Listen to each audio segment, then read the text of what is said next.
French workers may have to retire at 64 and many are in uproar. Here's why. Impromptu protests broke out in Paris and across several French cities Thursday evening following a move by the government to force through reforms of the pension system that will push up the retirement age from 62 to 64. While the proposed reforms of France's cherished pensions system were already controversial, it was the manner in which the bill was approved, sidestepping a vote in the country's lower house, where President Emmanuel Macron's party crucially lacks an outright majority, that arguably sparked the most anger. And that fury is widespread in France. Figures from pollster IFOP show that 83% of young adults, 18-24, and 78% of those aged over 35 found the government's manner of passing the bill unjustified. Even among pro-Macron voters, those who voted for him in the first round of last year's presidential election, before a runoff with his far-right adversary, a majority of 58% disagreed with how the law was passed, regardless of their thoughts about the reforms.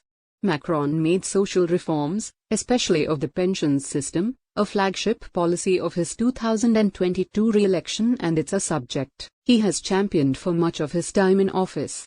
However, Thursday's move has so inflamed opposition across the political spectrum that some are questioning the wisdom of his hunger for reforms. Prime Minister Elizabeth Borne conceded in an interview Thursday night with TF1 that the government initially aimed to avoid using Article 49.3 of the Constitution to crowbar their reforms past the National Assembly. The collective decision to do so was taken at a meeting with the President, ministers and allied lawmakers mid-Thursday, she said. For Macron's cabinet, the simple answer to the government's commitment to reforms is money.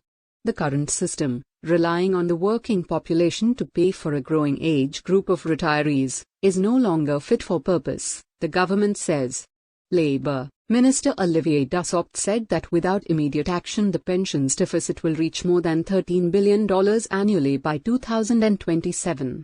Referencing opponents of the reforms, Dussopt told CNN affiliate BFM TV, "Do they imagine that if we pause the reforms, we will pause the deficit?"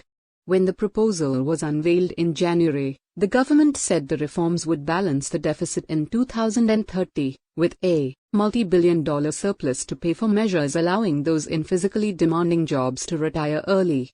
For Budget Minister Gabriel Attal, the calculus is clear.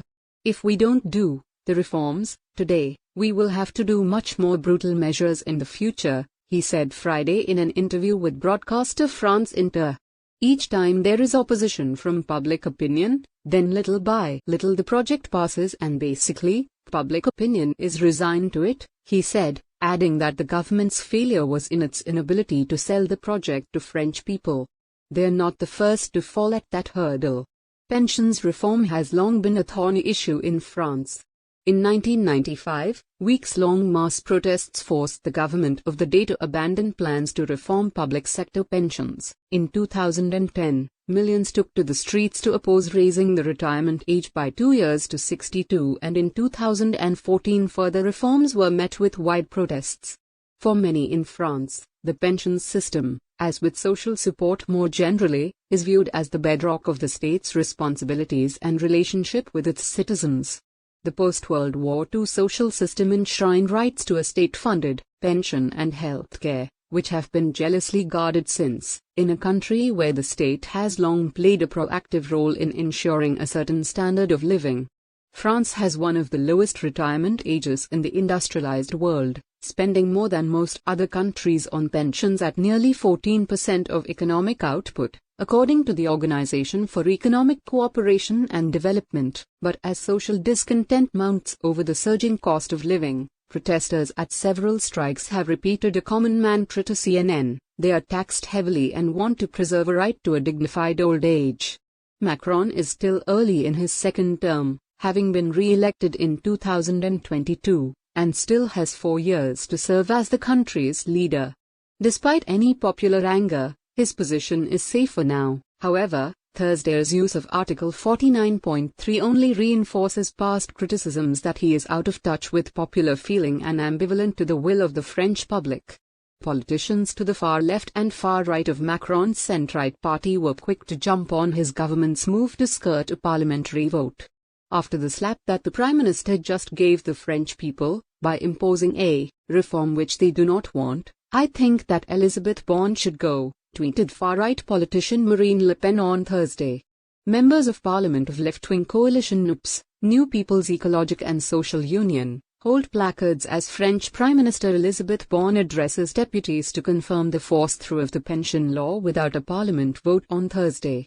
Members of Parliament of left-wing coalition UPS, New People's Ecologic and Social Union, hold placards as French Prime Minister Elizabeth Borne addresses deputies to confirm the force-through of the pension law without a parliament vote on Thursday. The leader of France's far-left, Jean-Luc Mélenchon, was also quick to hammer the government, blasting the reforms as having no parliamentary legitimacy and calling for nationwide spontaneous strike action. For sure, popular anger over pension reforms will only complicate Macron's intentions to introduce further reforms of the education and health sector, projects that were frozen by the COVID-19 pandemic, political scientist Perrine told CNN. The current controversy could ultimately force Macron to negotiate more on future reforms, Perrine warns, though he notes the French president is not known for compromise. His tendency to be a little imperious, a little impatient can make political negotiations harder, Perrine said. That, he adds, is perhaps the limit of Macronism. Thank you for watching my video. For more videos, stay connected and must subscribe.